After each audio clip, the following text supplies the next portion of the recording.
So a very good morning to you and a happy new year from everybody here in Teagasc and from a very frosty but dry Galway. My name is Mark Gibson and I'm manager of the Teagasc Connected programme. I think we were all hoping that we'd be in a different place in relation to the COVID-19 pandemic at this time, but we know the figures are at a very precarious position at the moment, and we do hope that you're keeping safe and well wherever you are joining us from today, and that perhaps we can look at using this lockdown as an opportunity to learn more about what we can do to improve the sustainability of farming in Ireland. So today we're going to be talking about drinking water quality in the context of group water schemes, and I'm delighted to be joined by Sean Corrigan and Patrick McCabe from the National Federation of Group Water Schemes, who are joining us to share with us some innovative actions that they're rolling out in conjunction with landowners across the country. Sean and Patrick, you're very welcome to the webinar today. Thanks very much, Mark. Thanks very much, Mark. Thank you. We're also joined by Pat Murphy down in County Wexford this morning. Good morning to you, Pat. Good morning. Good to be back. Good to be back. We're all alive anyway, so the small blessings. Maybe Sean, if I could ask you to maybe tell us a bit about the work that you're doing and your own background. Sure. Well, I suppose I'm working with the National Federation of Group Water Schemes. I've been back with them now for about a year. I started off with them about 6 or 7 years ago. Well, actually about 14 years ago. Actually, I spent 7 years working as a manager and as a development officer as well for a short period of time, and went over to Irish Water then. And I'm back on this particular project now in Roscommon, where we're working with fantastic farmers across Roscommon and group water scheme managers and Roscommon County Council as well, to help protect our water sources, which are so important to all of us. You know, without good quality drinking water, we're in a lot of trouble. Mm-hmm. So it's a very interesting project, and you'll hear about it now over the next, I suppose, half an hour or so, 40 minutes. Really looking forward to hearing more about it. And Patrick, can you tell us a little bit about the work that you're doing? You're up in Monaghan today, is that right? Yeah, indeed, Mark. I'm up in Monaghan. I've been working with the National Federation of Group Water Schemes as a source protection officer now since 2019, and the 12 months prior to that I was working directly for Untreated Group Water Schemes, sort of to try and implement the start of the phase 2 source protection project that we have got currently ongoing. Prior to that, I worked as a number of years in consultancy, but I suppose my first dealings with the Federation and the schemes in Monaghan goes back to 2010, when I was involved in a project there that was assessing the lake sediments in some of the inter-Drumlin lakes in County Monaghan, and so that's just a bit of history and connection back to the Federation. Brilliant, thanks for that, Patrick. And Sean, could you tell us a little bit about what the National Federation for Group Water Schemes does, and just maybe explain to us, not everybody will be familiar with the concept of water schemes. Yeah, group water schemes. I suppose back in the early 60s, only 1 in 8 families had a piped water supply. So communities came together, they put money together, they got grants from the government, and they put in their own group water schemes. So we have a very close association with the farming community, because without the farmers, you know, the pipes would have nowhere to go. So I worked for a group water scheme myself about 10 years ago down in Ballycroy, and people think of group water schemes as small in the rural areas. But Ballycroy, for example, had 130 miles of pipe work in the ground. So we're a body that helps these group water schemes. There are about 75,000 connections, 75,000 families across rural Ireland that depend on water from group water schemes. So the National Federation of Group Water Schemes is a body that works with the government, it works with local authorities, budgets, works with quality assurance. We have a level of expertise within the Federation of Group Water Schemes that we help these voluntary-run, voluntary-owned rural community group water schemes. Brilliant. So there's a strong spirit of volunteerism there by the sounds of it. There is, yeah. Like, you know, a lot of these group water schemes that, you know, if you think about it, there's 75,000 families across rural Ireland that depend on volunteers. You know, you have boards that are set up. Every group water scheme member has an equal share. They're cooperatives. So, you know, there's a very strong sense of buy-in and ownership within the group water scheme sector itself, which is very helpful for ourselves when we're implementing these source protection measures. You know, we're not coming in as an outside body. We have very, very strong managers in a lot of our bigger group water schemes across the country. And what the Federation of Group Water Schemes does is, you know, we have our own quality assurance programs the water that you receive from your tap is as good as anything on a public water supply as well. So we're there to help communities, we're there to work with communities, and a lot of our own staff, a lot of our own team are actually on group water schemes themselves as well. Right. Okay, so what we'll do is we're going to have two presentations this morning. Patrick, you're going to start us off. So if I could ask you to share your screen with us. And just while Patrick is sharing his screen, just to remind everyone that you can send your questions to us using the Q&A tab at the bottom of your screen. And also that today's webinar is brought to you by Teagasc in collaboration with Dairy Sustainability Ireland, Food Drink Ireland, SkillNet, and also the National Rural Network. So Patrick, we can see your screen okay there, so we'll hand over to you. Yeah, great. Thanks very much, Mark, and thanks very much for having us on this morning to talk about some of the source protection works that's ongoing within the National Federation of Group Water Schemes, and particularly this morning we'll focus on the source protection pilot projects that have been running since 2018. Yeah, so just, I suppose, to give a bit of a background to the Federation, it was founded in 1997, and it was very instrumental in rolling out the Rural Water Programme, which was agreed in 1998. And what that does is, what the Federation are here to do is to try and help administer some of the grants that are given to community-owned rural water schemes.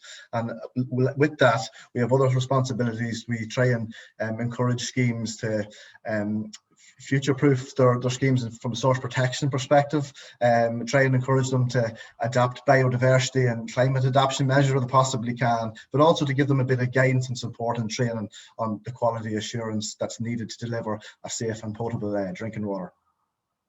So just in terms of group water schemes, there's approximately 380 privately sourced regulated schemes across the country. And I suppose over the last 10 years, the key focus from a source protection perspective has been the development of what's called phase 1 preliminary source protection plans. And to date now, we've probably got about 95% of the schemes, the regulated schemes in Ireland, have completed this. And what the principal output from that was, it meant that schemes knew where their drinking water was coming from. For surface water schemes, they had their catchments delineated, while for groundwater schemes that are abstracting from maybe boreholes or springs, they had their zone of contribution delineated. Following that exercise, we've seen that the type of source out there was quite variable in terms of type, catchment characteristic, and indeed the raw water quality. So to try and advance past the phase 1 report, we wanted to try and bring the source protection to the next level and develop what's called integrated source protection pilot plans for each of these schemes. And to do that, the Federation, with a lot of help from a lot of individuals, including Donald Daly and indeed from Teagasc and yourselves, developed a framework for drinking water source protection in 2019. And what this does, it largely builds on the work that the EPA and the Law Pro have done in their own catchment characterisation process, but it sort of tailors it and tweaks it to be more adaptive for a drinking water catchment. And I suppose the key goal of this is to put a structure on it and a bit of guidance to, well, how do you go about defining if your source water or your untreated water is satisfactory and therefore merits protection, or maybe is unsatisfactory and necessitates an improvement? But more importantly, how do we make this improvement? So I suppose to do that, then we developed a plan and we wanted to try and trial this on pilot project sites. And as opposed to running through the list of the various stages that you run through within the framework, I'm going to give a couple of slides now this morning on how we done this for the Sternuden Group Water Scheme, give practical examples of how we done it for the Sternuden Group Water Scheme. The Sternuden Group Water Scheme are a surface water supplied scheme, and I'll be focusing on that this morning, whereas Sean is working over in Roscommon and Westmeath on groundwater supplied schemes. So the very first stage, what we do before we do anything else, and it might seem like an obvious step, is we look at the untreated water quality. And within our framework, we've set guide values on the key parameters and what we need to look out for. And where we've taken these guide values from, we've taken them from the surface water regulations, or maybe if it's more appropriate, we've taken it from the drinking water regulations. And in some instances, we have applied a percentage of these guide values just in case we get near that upper limit. So if we take a look at the table, there are some examples of some of the key parameters and the problems we have in the Sternuden Group Water Scheme. We see that total phosphorus is particularly problematic. It's 2 to 3 times the limit of where it needs to be at. Now, while phosphorus itself doesn't necessarily have a health implication, it can cause indirect problems in terms of it can cause algal blooms that can cause us problems with filtration. Indeed, algal blooms can help drive up the THMs in the water once it's chlorinated. What I mean by THMs, it's those substances, the trihalomethanes that we hear about in the press that are potentially linked to being carcinogenic. Now, there's a lot of research out there as to what limit that should be at, and certain jurisdictions have different limits. But in Ireland, we've got quite a stringent limit of 100 micrograms per litre. So that's what we have to work off. We can see from the table there, another major problem in Sternuden is the herbicide MCPA, and we're probably all very familiar with what MCPA is. For those that aren't, it's most commonly used, but not uniquely used in Ireland for the treatment of rushes. And we can see there that we're numerous times above our guide value. And why this is so critical to group water schemes, and in particular the Sternuden group water scheme, is because whilst it's a good, complicated and a sophisticated treatment system that the scheme have in place in Sternuden, it isn't capable of taking out, or wasn't designed to take out, those acid herbicides. And to do so and to retrofit the plant would cost an awful lot of money. So that's why source protection is so important to us. I suppose that's all the bad news. It's not all bad news. We look there, we see our ammonium and our nitrate aren't particularly causing us a problem, and the average annual concentrations in our lake aren't just a cause for concern just yet. And maybe we'll talk about that and why that is the case as we walk through the slides. So now that we know what the problems are, we need to try and figure out where are the problems coming from, and we have to go out into the catchment to do that. And this is just a screenshot of the Sternuden Group Water Scheme catchment, which abstracts its water from Whitelock outside Ballybay in County Monaghan. It's quite a large catchment. It's about 125 kilometres squared in area. It would be one of the largest catchments from a group water scheme perspective, and it was decided that this was a good, robust scheme to pick when we were trying to do our pilot project, because of the size and the complexity, and indeed because it has pressures not just from agriculture but from urban wastewater and from domestic pressures as well. Now, the Whitelock itself is positioned down here to the western corner of the catchment, and there's two significant tributaries that feed into it. Number one being the Dromore River, which comes in from the north, and number two being the Loch Major stream, which comes in from the east.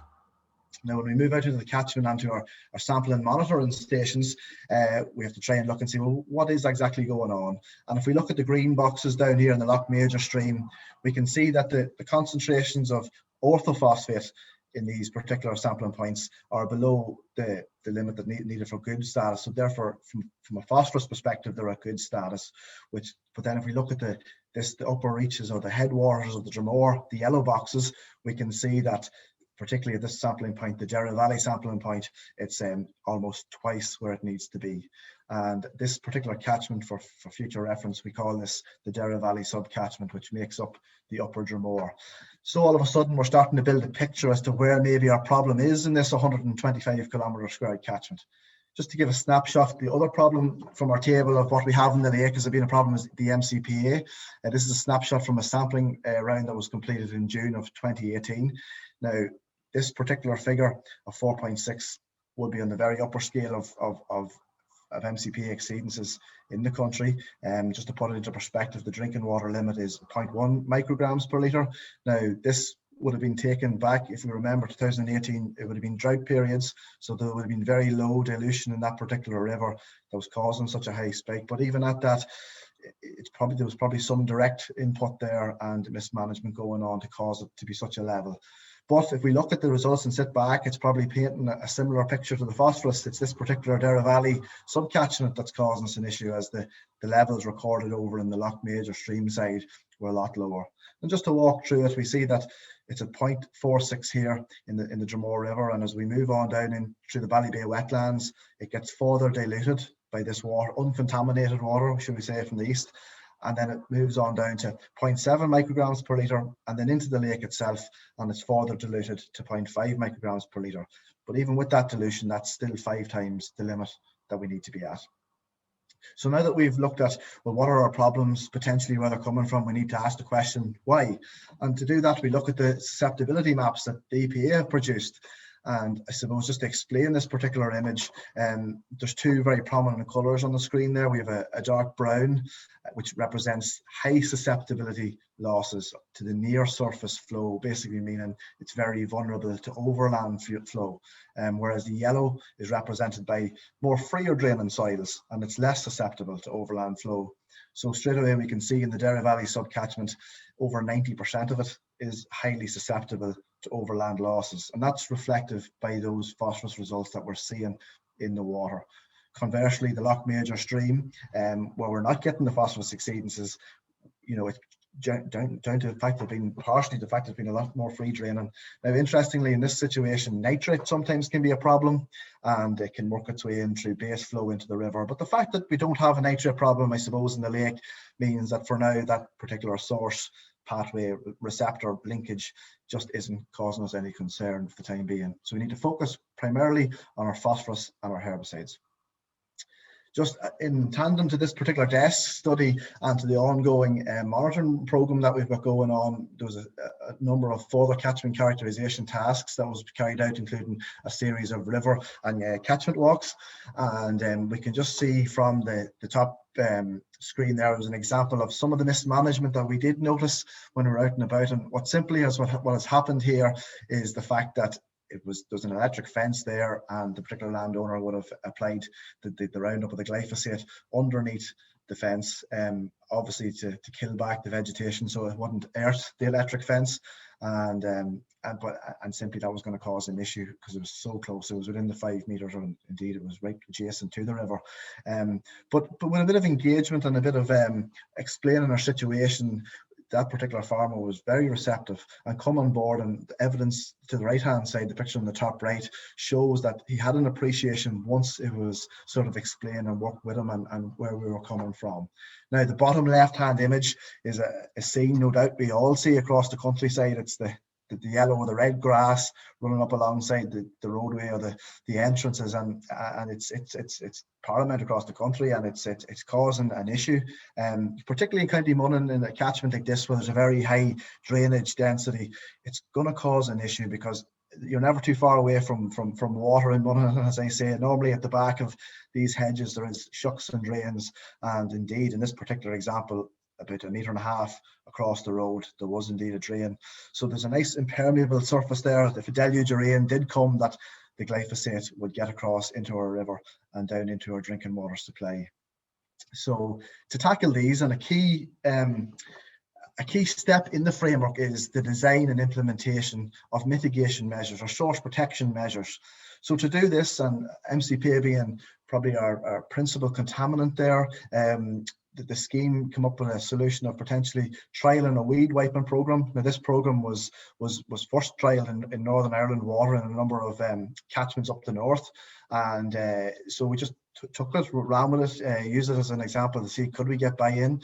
Could we offer this as an alternative solution for the elimination of the usage of MCP in the catchment? And indeed, Ross McDonald, who is the current Group Water Scheme Source Protection Manager and is now running this particular project, has been working very closely with a number of farmers in the catchment. And to date, of the 120 catchment farmers in that particular sub-catchment, there's about 70 have now used the weed wiping trial and eliminated the use of MCPA. And that's quite a very good figure, and indeed, just because there's 50 that's not involved, it doesn't necessarily mean those 50 are still spraying MCPA. Some land is that bit better, it might require it. Some land is that bit less intensive and isn't just managed that way. But indeed, there would still be some farmers for sure that maybe the weed wiping mightn't be the most appropriate means of running their grassland management program. So I know Ross is very keen and he's engaging with those missing farmers in the catchment this year, a bit of further education, and he's got a few things going on about that. So just in addition to trying to mitigate against our pesticides, we also know that diffuse losses via overland flow is a significant problem. So we've been working on that as well. This is a particular example of a farmer that owns about 1 kilometre of land running adjacent to that Dromore River at Derry Valley. And in this particular instance, the farmers worked with us. We've put in a 1.5 metre buffer for those areas that are less critical, whilst the steeper ground, at the foot of that steeper ground where it's likely there's larger flows, we've put in a 3 to 5 metre buffer to try and intercept some of that flow. Now this next picture might paint that story a little bit better. We can see this is from near ground level, we can see the steep topography in the background there where we have focused those deeper buffers, and the flatter ground where we have focused those minimal buffers. So this dynamic buffer approach is something that we're really trying to bring on board in this particular project. Now, just to move on, I have a little video to play here. What this video is going to show is what we've tried to do when we're designing these measures is to look and see where the discharge points are on the water network and where is the phosphorus and other contaminants flowing in. And the EPA have done an awful lot of work now lately on mapping this and mapping diffuse points, and the diffuse maps I know will be out very shortly, and we're very keen to use those in the rest of this catchment if need be, and indeed in other group water scheme catchments across the country. But this is an example of what those maps show on the ground, and this is just an example. Now, it's quite windy in the background, but I want to give an example of what to look out for and what we were looking out for when we were trying to design these measures.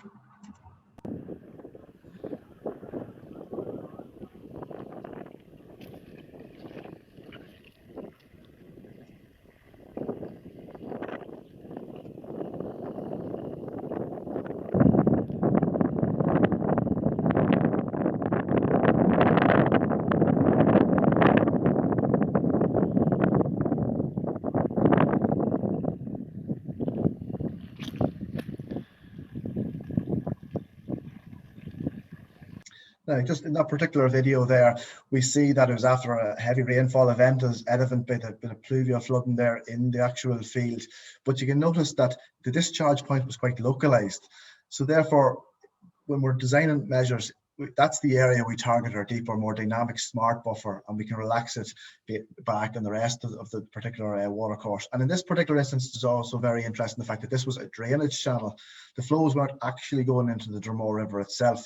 It was to a land drain or a drainage channel that was then flowing into the Dromore. So it also leads to the question that we need to consider the drains carefully and not just the obvious water channel that might be marching the land. This is another example of a worked solution with a landowner to try and tackle diffuse pea losses in the catchment.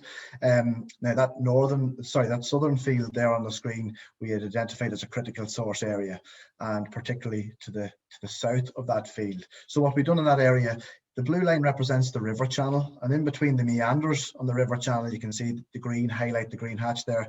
That's where we put extended buffers and relaxed it for the remainder of it. And what it meant that we could keep the fence straight and keep tension in the wire. And this is something that the landowner had helped design with us.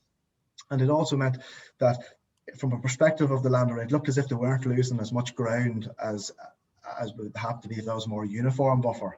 So it looked as if it was a very palatable solution to the landowner, whilst it was also serving their purpose and potentially intercepting any overland flow. Now, within those areas, we are proposing to plant willow, and the reason for that is that it can be cut back on an annual or a biannual basis to take the phosphorus back out of the buffer, and that it doesn't cause us a problem down the line, and the fact it acts as a source in itself. Now, this is something that the Group Water Scheme in Stranooden have committed to do, and Group Water Scheme Manager James McGlone has put it on the agenda, and Chairman Paddy Ward have put it on the agenda. Source protection strongly on the agenda now, and this is something that they see as something that's just now as important as maybe fixing a leak or adding a new connection to the scheme. Where possible, we have tried to adapt existing environmental measures, including the native woodland and the woodlands for water. In this particular example, this is what's planned. In this particular example, we see on the right-hand side, we have sediment issues there, the bank erosion and hydromorphological pressures.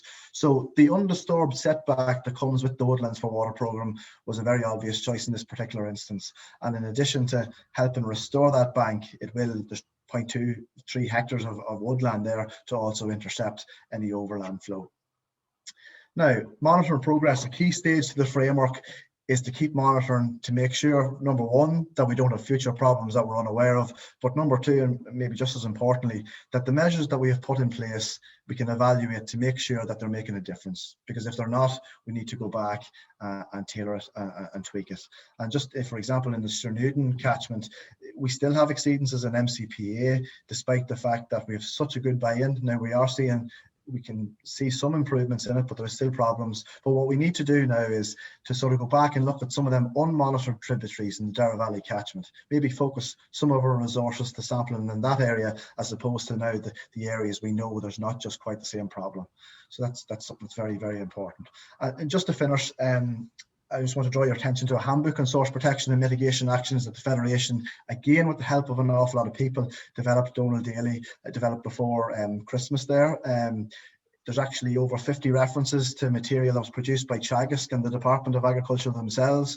And this handbook really is pulling all those actions together in one place that we can hope now that schemes, and indeed anyone else that's working in this particular sector, can use to try and promote source protection in drinking water catchments. And finally, just want to, before I go, draw your attention to the EPA mapping and the catchment maps. The ZOCs and the surface water catchments for all group water schemes that have been completed to date, and they will be updated in the coming months, are available on that. So if anybody is doing any work and they would like to check to see, am I in a drinking water catchment, that is your first port of call. So thank you very much for listening, and that's the end of my presentation. That's great. Patrick, thanks very much for excellent presentation. And in case anyone is wondering what ZOCs are, zones of contribution. Sorry, zones of contribution, exactly. My apologies. Okay, yeah.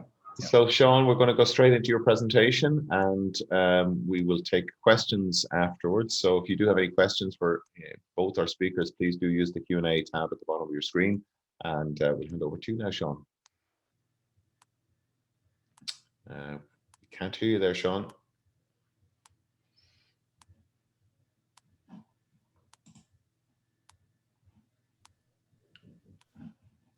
Apologies. Yeah, that's better. Now, I suppose following on from Patrick there, I very much came in, I suppose, a bit later to the party when the framework had been done up and these individual source protection programs had been organised for the Roscommon area.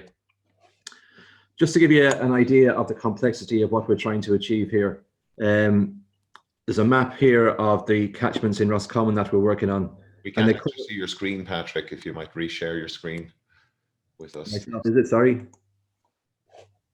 We had it a minute ago, and you just might need to reshare. Okay. Sorry, not the best laid plans.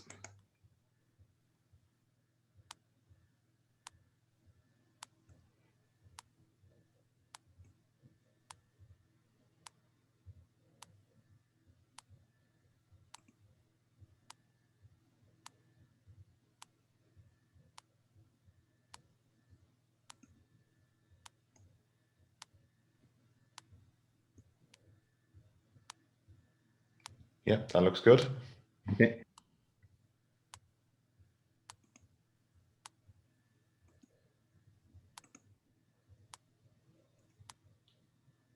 No, my apologies about that. Can you hear me okay? Yeah, that looks good. We can hear you fine. Okay. I suppose like I was saying there, I started with the project now at the implementation stage. So a lot of the work had been carried out on the framework and on the source protection measures as well. So the source protection measures had been identified when I got there. So it was my role actually is to implement the source protection measures. As you can see here, the map of the Rathcroghan area in Roscommon, which is the area that I'm kind of concentrating on. It's a substantial area. It's 200 square kilometers. Now, obviously, it's very difficult to tackle that area straight away. So what we've done is we've concentrated on the Mid-Roscommon Group Water Scheme here in the middle, and the Corrigan Group Water Scheme, where we have two very good full-time managers down there, Noel Carroll and Thomas Rush. And I think what's very important for ourselves as a Federation of Water Schemes is our local connection with people on the ground, with the farming community on the ground. And I think it's an area why the project is going to be successful is because we have such a close tie with the local community. It's not somebody from outside coming into the community, it's people within the community themselves working to get projects done.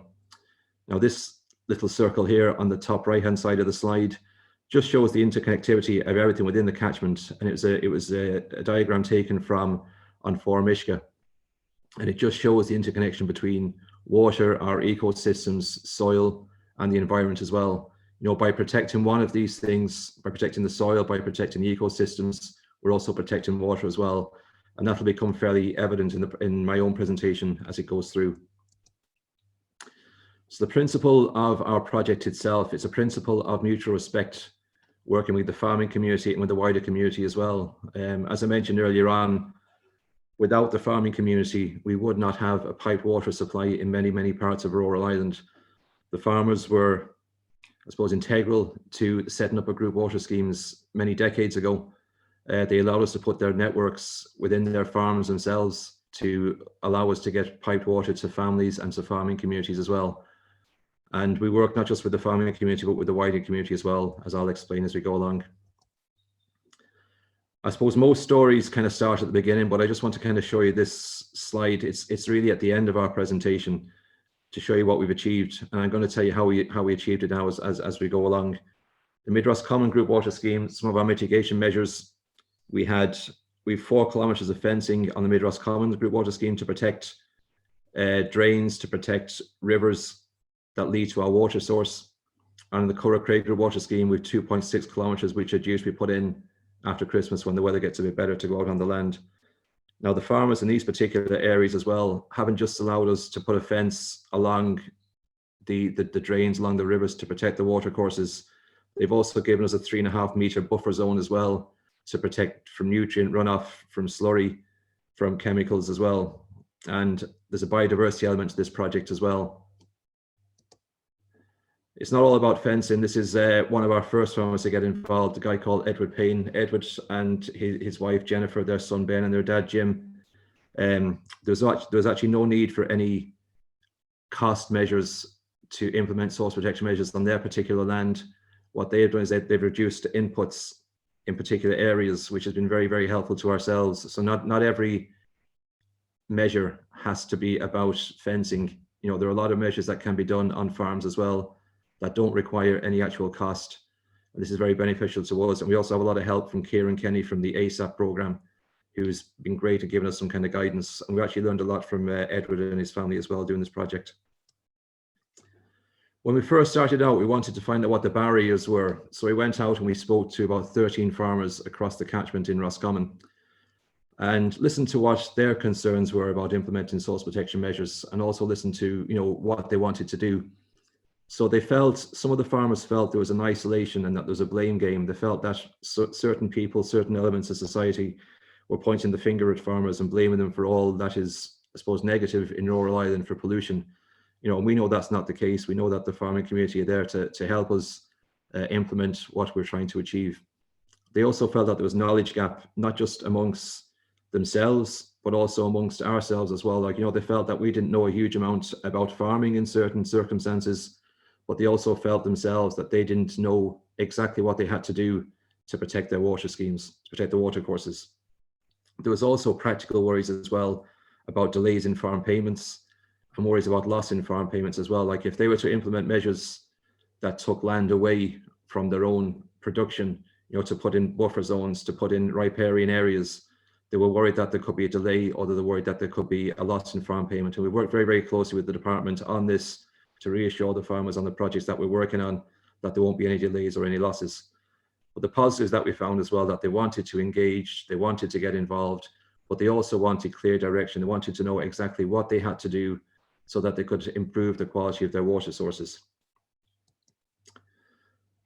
This is the Corrigan Group Water Scheme, and one of our managers there, Thomas Rush, a fantastic community guy, works very, very well in his community, very well known, very well respected. And as I said earlier on, I think having group water scheme managers, group water scheme boards within the catchments has been a fantastic help to ourselves. You know, these people are well known, they're well respected, they know people to talk to, they know the lay of the land, and it's not somebody coming in from an outside organization. This slide actually shows the interconnection of what we're trying to achieve in our catchment. The red line here is the Corrigan Group Water Scheme catchment. So everything that happens within this area here will have an impact on the quality in our water source. The blue dots are 3 swallow holes. And as Patrick mentioned, I'm working in a karst area in Roscommon where groundwater, now it has the complexities as well of being fed by surface water, but a lot of what's happening in Roscommon is actually happening underground and we cannot see it, which makes it even more complicated. Now the yellow dots here are locations of beehives. And what we did in Roscommon, we introduced a program called the Let It Be project, where we gave farmers beehives, bee equipment, bees, and a mentor as well for a 2-year period. And what the Let It Be project has done, it's given another level of awareness. And as Thomas Rush said himself, if we can protect bees, we can also protect our water sources as well. If you have a farmer, you give him a beehive, he has to create a habitat for that beehive for the bees to survive. He has to be careful of the inputs onto the land, pesticides that they use. And what we're finding on the Roscommon Group Water Scheme, the people that we're giving beehives to are going out and they're talking to people within their local community about the dangers that pesticides can pose. Here are some of our Let It Be families. Kelly's, the Nallies. Nallies a fantastic family that we work with on the Mid Roscommon Group Water Scheme. Some of their young children are actually beekeepers as well. And they're doing a young, Sarah, one of the ladies there, is doing a young scientist project about the damage of domestic pesticides. The Paynes here, when we gave them their beehives, Edward and the son, we went down, we were putting the beehives in place. Ben, who I think was 8 or 9 at the time, asked the question, what do bees eat? And their dad, Ed, asked, what does them damage? So by educating people on the damage that pesticides can do to bees, we're also having a direct impact on the water quality within the catchment itself. Anyone that's taking part has also got one of these plaques. It's displayed very proudly on their front walls, their front gates. And it's actually led to a lot of conversations in the local community as well, a lot of interest. One of the areas that I highlighted when we spoke to farmers is they felt that there was a lack of, I suppose, that there was an isolation and that there was a finger being pointed at them in certain cases. So we developed a program to educate the wider community on what they can do to help to protect our water sources as well. Roscommon is a karst area, and anything that you spray can go straight down through the ground and end up in your water course. So we developed a program called I Planted a Tree and My Garden is Pesticide Free. And this was kind of championed by Noel Carroll, our manager on the Mid Roscommon Group Water Scheme. We had a fantastic uptake from 88 out of 91 schools across Roscommon, where we gave every national school child in County Roscommon a native Irish woodland tree for their garden to plant.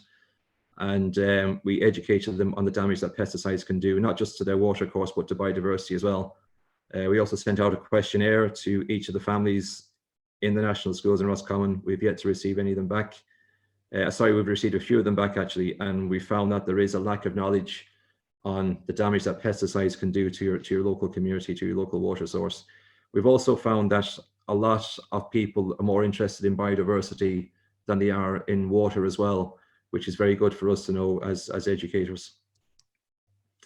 The project actually got recognized in Europe recently. It won a European Bee Award for land management practices.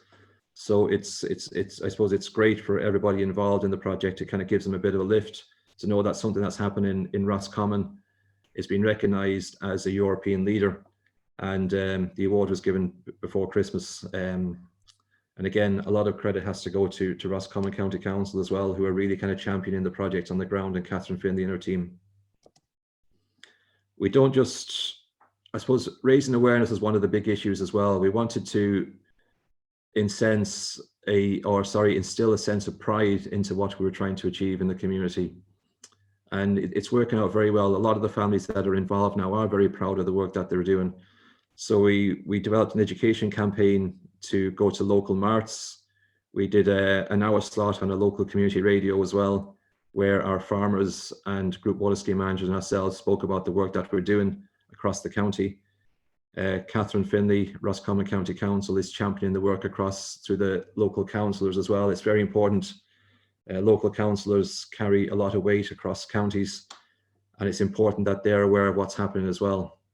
Noel Carroll, our group water scheme manager, we've instilled drinking water fountains as well. Like, this project is about sustainability, and we wanted to make water, I suppose, a centre of a parish as well. Years ago, we used to have the local parish pump, and it's something that's often spoken about in a political sense, but there was in the 50s and 60s areas across counties where the only place you could get drinking water was in your local parish, from your local parish pump. So we put a modern day version back of our parish pump in areas across Roscommon as well. I suppose just to go back to this slide here, I think it's important to kind of let you know how the project has developed. I have the farmers kind of numbered here as they came on board on the program. I just wanted to let you know how that occurred. Farmer one, we actually approached the first farmer number one on our scheme to get involved in the project, and he put up a post on Facebook. And farmers 2 and 3 actually read about the post on Facebook, and they came and talked to us. They in turn then went off and spoke to farmers 3, 5, 6, 7, 8, and 9. So, you know, this is very much a farmer-led project on the ground. So, you know, we kind of point the directions in which we want to go, which we want the mitigation measures to take place. And a lot of the work is being kind of spread by word of mouth by the farmers on the ground themselves. They're seeing what their neighbours are doing, they're talking about it, and they want to get involved, which is fantastic for ourselves as well, because we feel this is the key to a sustainable project. It's not being driven by an external body, it's being driven by somebody local within the community itself. We also received a call there just before Christmas from a group in Corrigan, which is about 30 miles from this project. They heard about our project on the radio. They wanted to get involved as well. So, you know, we think that what we're doing is working. We're seeing farmers wanting to get involved. And the motivators that we're seeing as well is, you know, it's not just about protecting their local water supply. The farmers that have got involved, that have been given bees, they want to provide a habitat and food for their bees. And by providing a habitat and food for their bees, in the case that I showed you about the fencing in Mid Roscommon, they've also provided riparian zones as well to protect our water supply. So the benefits for the farmers is to have a habitat for their bees. The benefit for us is we have an improved quality of raw water, drinking water. One of the farmers as well wanted improved biodiversity. He wanted to, I suppose, go back to his youth where he kind of felt that, you know, that hedgerows had been lost across a lot of farming areas. He wanted to put in new hedgerows. He wanted to grow wild meadows. He just wanted to bring himself back to when he was a young fella, and when he could hear the bees singing. He spoke about driving from Roscommon to Dublin years ago, and by the time he got to Dublin, his windscreen would be covered in bugs and insects, and that's not the case anymore, and he missed that. And other farmers just wanted to help the local community and wanted to help their neighbours. So there are lots of different motivation factors as well. It's not just about protecting our water supply. We have to find out what motivates the farmers to get involved. I suppose finally, our next steps are, I just wanted to acknowledge Kieran Kenny actually from ASAP, who's been a great help to ourselves. We're not farmers, and one of the things that was highlighted to ourselves when we went out speaking to the farming community was, you know, we weren't farmers. And it's great to have somebody like Kieran Kenny that we can kind of call on for advice. And Kieran is actually working with a lot of the contractors in the area now. He's doing a survey with them, trying to come up with an educational program for the contractors in the area to talk about setback distances for slurry, because we have one of our biggest problems within the area is very high levels of E. coli. A lot of the garden centres have come on board with us to, I suppose, give information to families about non-pesticide products that they can use in their gardens. Catherine Finley, Roscommon County Council, is working hard within the local authority itself to highlight the problems of pesticides and to see if we can come up with alternative solutions. And finally, one of the things that gets highlighted in rural areas is rural isolation. And we have Thomas Rush, one of our managers, he's actually works with the HSC, and he's come on board. He's got 4 workshops within Roscommon County Council itself that work with people that have mental health needs, mental health difficulties. And they're actually making bee hotels for 300 families across our group water schemes as well. So there's a social aspect to the program as well, not just an aspect of improving our water quality. And by having the social aspect, we feel we'll have more sustainability in the project as well. Okay, that's it. Thanks very much, Sean. Excellent presentation again, and really innovative measures being used, employed there in Roscommon. And Patrick, you're welcome to join us again, and Pat Murphy as well. So we have some Lots of interesting questions coming through from our viewers today. And a comment there for both of you, just to say that excellent work and excellent presentations by both Patrick and Sean. So congratulations to all of the work that's going on in the groundwater schemes and the NFGWS. You mentioned ASAP, and I think we probably should explain that to our viewers today, that it is a scheme that's our program that's being delivered by Teagasc on the ground. It's a joint industry program. It's called the Agricultural Sustainability Support and Advisory Program, and it's delivered by advisors, Teagasc advisors on the ground throughout the country. We have a question here asking about the degree of overlap that's between the ASAP scheme, and to what extent is there collaboration there between Teagasc or the ASAP program and the NFGWS, and maybe are there areas where that could be improved into the future? Yeah, I suppose I can answer that one, Patrick, if it's all right.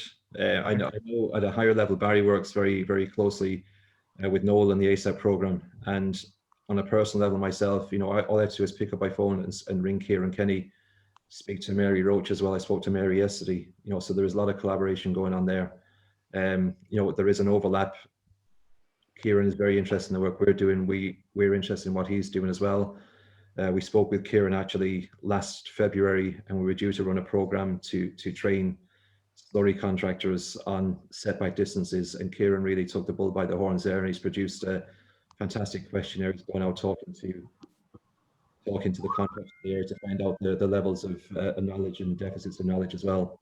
So there is a big overlap there, and this project is all about collaboration. It's about working with everybody who wants to get involved. The more people that get involved, the more chances the project of being a success.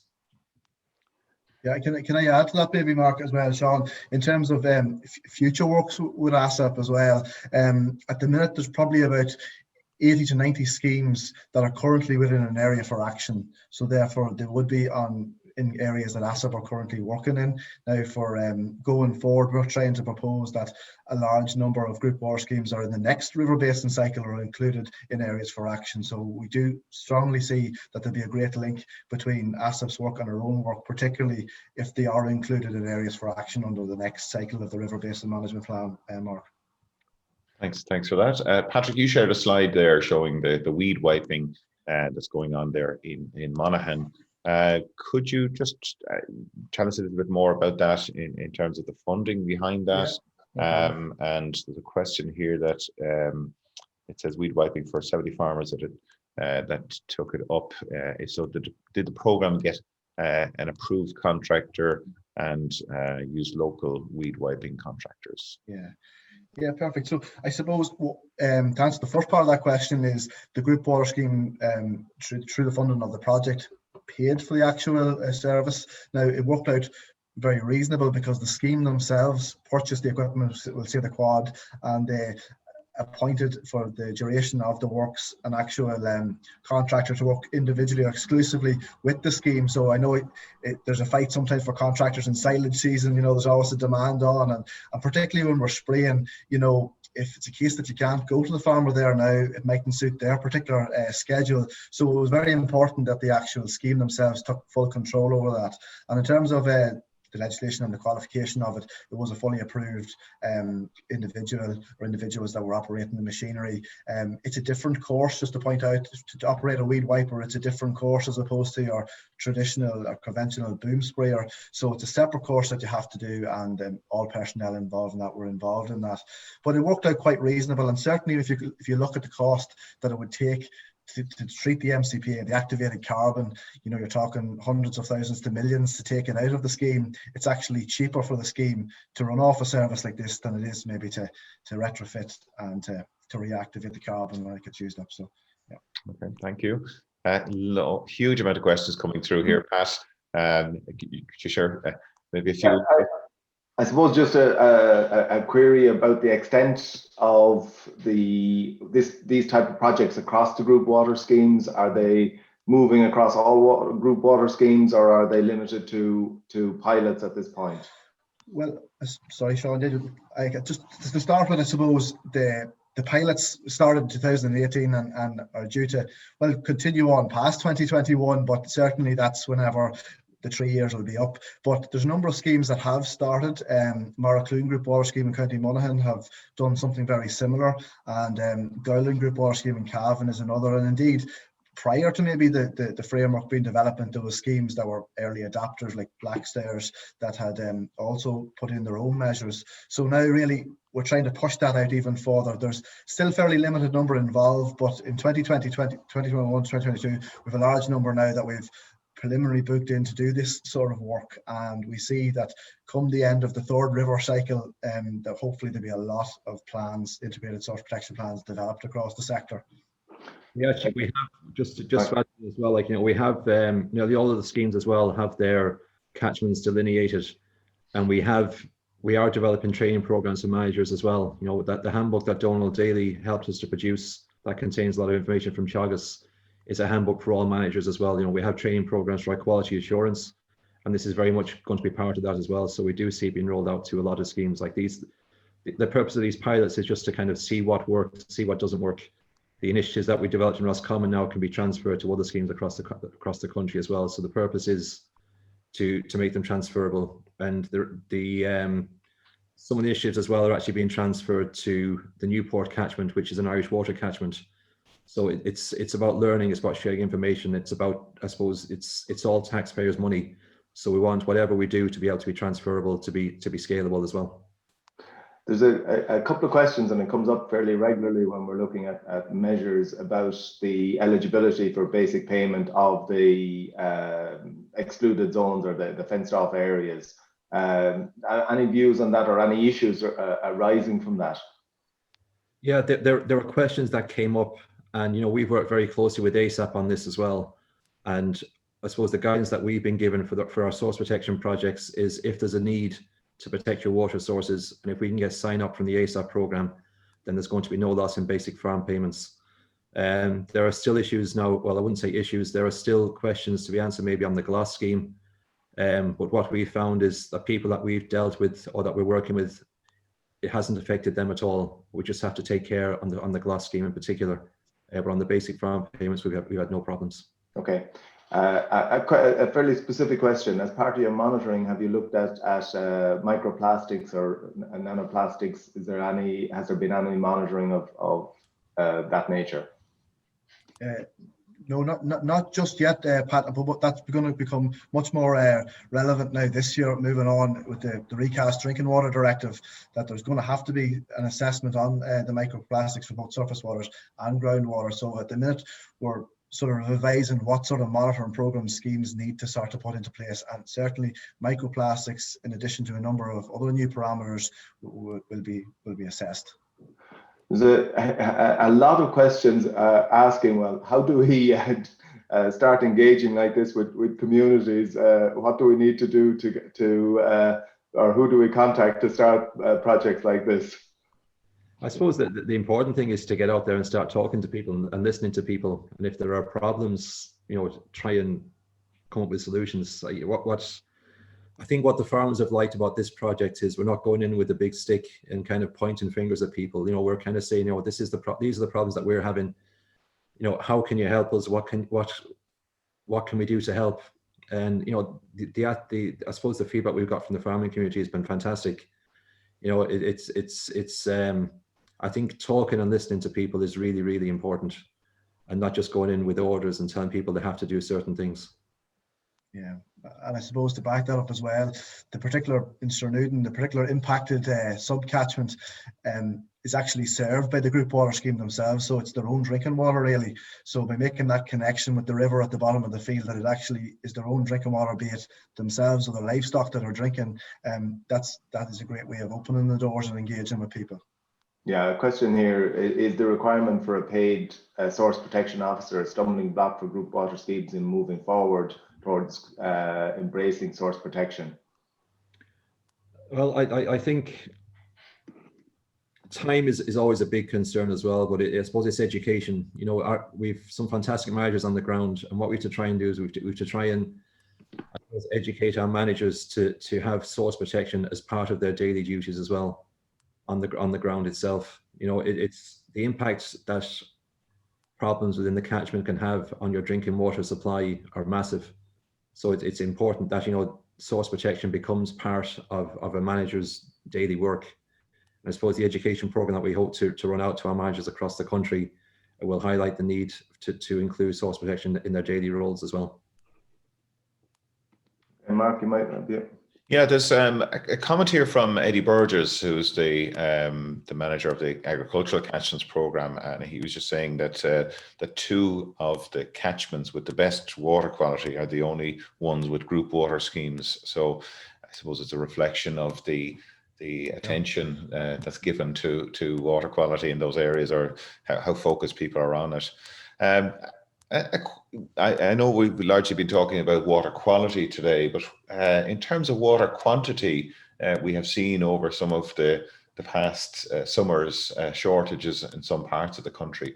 Is that an issue that you're coming across, or is that something that you're seeking to tackle? Because I know from my previous experience with water quality, I know as you try to extract more from a well, you're drawing from a wider zone of contribution, and of course that brings additional risks with it.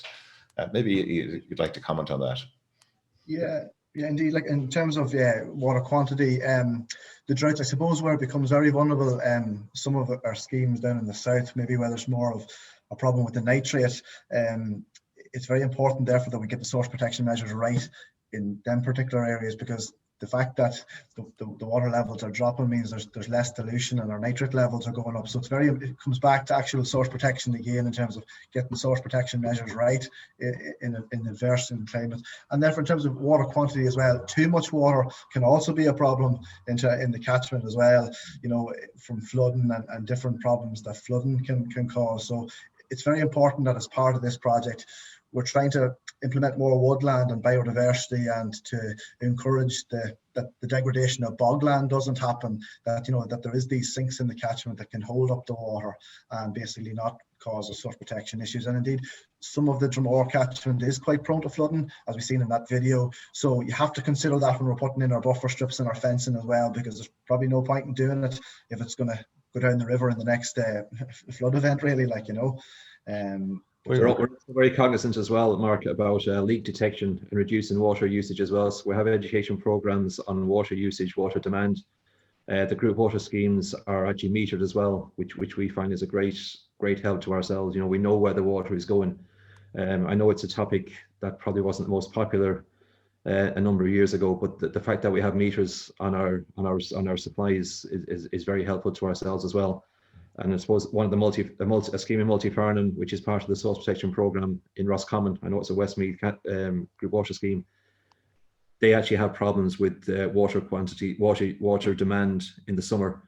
So to help their source, they've got a leakage detection program as well. So, you know, it is something we're very cognizant of as well. We are just about to see a review of the Nitrates Directive, the Common Agricultural Policy with associated agri-environmental schemes. Are there any measures you'd like to see appearing in those two vehicles for change? I mean, what you're doing obviously is a great example of working on the ground with farmers, a bottom-up approach. But are there measures that you think could have an impact on water quality in Ireland, or have high impact?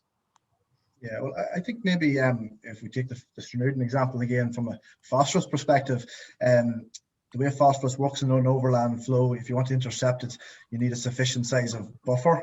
And at the minute, I know a lot of schemes out there would have standard uniform buffers of 1.5 or slightly greater in some schemes.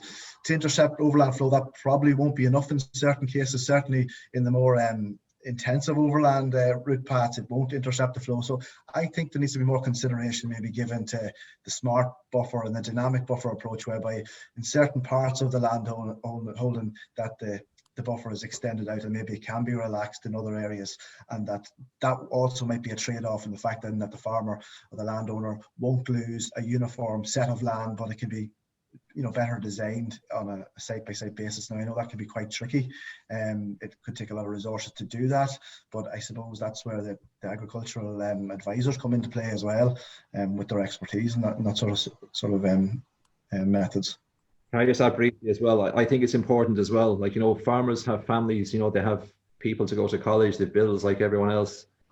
I think it's important as well that measures that are introduced to protect everybody has to come from somewhere, and that farmers aren't penalised financially for doing things that are over and above to help protect our water sources as well. We have to produce food, we have to feed families, but we also have to look after the environment as well. So I think it's important that all of these things are taken into consideration, and that, again, it's not a big stick approach, it's not a finger pointing exercise. It's by working with people, listening to people, and I suppose there was a term there used, the bottom up. Like, I think on the ground, I think we have to kind of reverse that around, and I think it should be from the top up. I think the farmers should be, the people working on the ground should be classified as the top, and it's working the other way up. I think it's just a change of mindset from us all that way. I think by working with everybody together, I know it sounds very cliched, but by talking, listening to people and getting them involved and finding out what motivates them, I think we have a lot more chance of getting these projects being successful. There's a question, you talk about turning things around and bottom up. You mentioned earlier the assistance you've got from Irish Water and from the county councils, but are the Irish Water and county councils starting to look at what you're doing and starting to learn from them in terms of the approaches they take for the sources that they are using? Yeah, well, we're going to replicate parts of this in the Newport catchment, and I suppose Irish Water, lent me or sent me over to the Federation as well for a year period initially, and it's extended to a 2-year period. So, there are very strong bonds there. I think they do recognise the role that the National Federation of Group Water Schemes has, particularly in rural Ireland, and our close connection with the farming community, our close connection with people on the ground. It is important to say that some of the farmers that have got involved in this initiative don't actually get water from our group water schemes. They get water from the public supply as well, but they still want to do their bit for their neighbours as well. So, there is a strong sense of collaboration, and there is a real sense, that we are in this together and we want to learn from each other. Yeah, I just add there, in terms of the stream project, Monaghan County Council have been very supportive of it. Indeed, actually, before we came into the catchment, they had done some of the works with the landowners themselves in terms of testing the soil and various bits and pieces on the importance of lime in your ground. And as part of this project, they've been very helpful to Ross McDonald and to James McGlone in the erection of signage around the catchment to make people be aware that you're in a drinking water catchment. And indeed, Ross has been liaising with the council about and the tidy towns and some of the more community groups about the application of pesticides in a domestic setting. So we've been getting a lot of support from those particular organisations for a number of problems as well. Okay, I'm afraid we're going to have to leave it there. Patrick and Sean, thank you so much for your time and the excellent work that you're doing in your catchments. Great example of maybe top up approaches, as you quite rightly say, Sean, and using nature to support what we're trying to do at a catchment level. So thank you again. Just to let you know that next week we will be speaking to Dale Cramond, who's working in the Department of Agriculture, and Dale is going to be talking to us about the new Ag Climatize strategy that the Department of Agriculture has put together, and with the view to reducing Ireland's gaseous emissions from agriculture. So do join us next Friday for that. So finally, I just want to say thank you to our production team, Andy Boland, Catherine Keena, Pat Murphy, and Yvonne Maher, and to all of our partners. And please do take care during this lockdown. And we hope this series is of some support to you during these strange times. And do please send us any feedback you have. And if you'd like to stay in touch with Teagasc, do sign up to the Teagasc Connected Digital program, where you get updates on latest events and publications from Teagasc. So with that, thank you again, and we hope to see you next week.